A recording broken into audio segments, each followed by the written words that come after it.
தன்னுடைய சொத்தை விற்று மகளிருக்கெல்லாம் 1000 ரூபா பணம் கொடுக்குறாரு. அவரை போய் தப்பாக பேசுகிறாங்க. வாங்கினது யாரு? மகளிர் 1000 ரூபா விற்றது விஜய். சொத்தை வாங்கினது சொத்தை எந்த ஊர் டாக்குமெண்ட் போட்டாங்களா? எவ்வளோ பணம் வந்துச்சான் அதில்? வள்ளுவர், வள்ளலார், வைகுந்தர், காமராஜர், முத்துராமலிங்க தேவர், மூக்கியா தேவர், ஜீவா, சிங்காரவேலர் எல்லாரும் மொத்தமாக வந்து விஜய் தப்பானவர், விஜய் தன் சொத்தை வித்தெல்லாம் அரசியல் செய்யவில்லை, எந்த ஒரு அரசியல் கட்சி தலைவராக இருந்தாலும் சரி, எந்த ஒரு முதலமைச்சராக இருந்தாலும் சரி, அவர் மக்கள் பணத்தோடைய வரியை வச்சு தான் அரசியல் பண்ணுவார்னு சொன்னால் கூட கேட்க மாட்டாங்க. நம்ம சொன்னால் கேட்டுருவாங்களா? காமராஜரே வந்து சொன்னால் கூட உங்களுக்கு தெரியாது, நீங்கள் கம்முன்னு இருக்கம்பாங்க. முத்துராமலிங்கத்தையே வந்து பேசினா கூட நீங்கள் அமைதியாக இருக்க ப்ரோன்றுவாங்க. இல்லை வைகுந்தர், வள்ளலாரே வந்து இப்போ வந்து அவங்களுக்கு கருத்து சொன்னால் கூட உங்களுக்கு தெரியாது, நீங்களாம் எங்கள் விஜயனா மாதிரி பண்ணுவீங்களா? டான்ஸ் ஆட முடியுமா? அவர் எவ்வளோ பெரிய வீட்டை விட்டுட்டு எளிமையாக உட்காந்து தலைமைச் செயலகத்தில் உட்காந்துருக்காரு.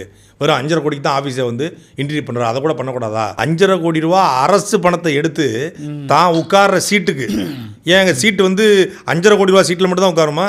இன்டர்வியூ பண்ணால் மட்டும் தான் உட்காருமா? அப்படி உட்கார்ற ஒருத்தர் மக்கள் பணம், மக்களோட வரி பணம் இன்னும் நம்பிக்கிட்டு இருக்காங்க பாருங்க. எனக்கு இவங்களே எப்படி நம்புறாங்கன்னா வடநாட்டுக்காரங்க எப்படி நம்புறாங்க, எனக்கு அதை நினச்சா தான் ரொம்ப பயமாக இருக்குது. இவங்களே இதை நம்புகிறாங்கன்னா, ஏன்னா இது முற்போக்கு மாநிலம், இது வந்து தமிழ் என்ற இனம் உண்டு, தனித்தேவருக்கு ஒரு குணம் உண்டு அப்படின்னு இருக்கிற மாநிலம் இது. சுயமரியாதை, தன்மானம், அரசியல், மொழி, இனம், பண்பாடு, கலாச்சாரம்னு பார்க்குற மாநிலம், அறிவார்ந்த மாநிலம், லிட்ரஸி ரேட் அதிகமாக இருக்க மாநிலம்ன்றாங்க. இந்த மாநிலத்திலேயே ஒரு மாநில முதலமைச்சர் சொந்த காசெல்லாம் செலவு பண்ணுறதுக்கு அனுமதி கிடையாது. அப்படி பண்ண முடியாது.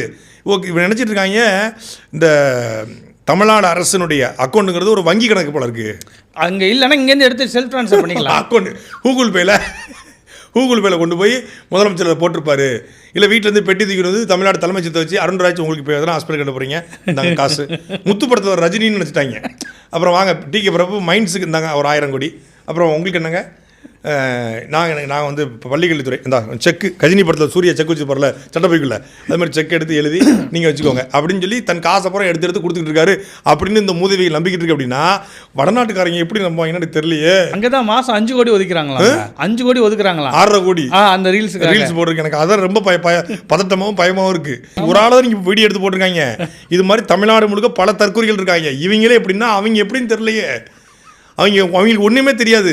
அவன் எது சொன்னாலும் நம்பிடுவான்.